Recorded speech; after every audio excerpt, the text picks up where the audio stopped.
السلام عليكم ورحمة الله وبركاته، اخواتنا وحبايبنا، ازيكم عاملين ايه؟ يا رب تكونوا بخير.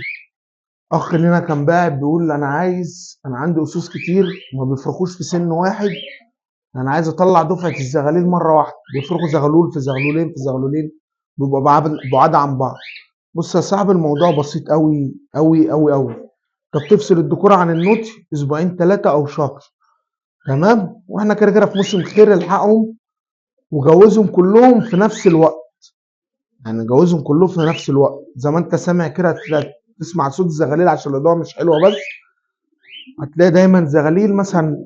مثلا لو هم 10 اسوس هتلاقي 3 4 كل 5 6 اسوس بيحصوا في وقت واحد، فهيطلعوا زغاليل في وقت واحد.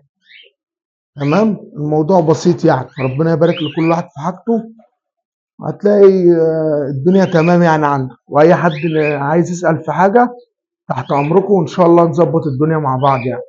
ربنا يبارك لكل واحد في حاجته. ما تنسوش تصلوا على النبي، وما تنساش اللايك والشير. الله يبارك لكل واحد في حاجته.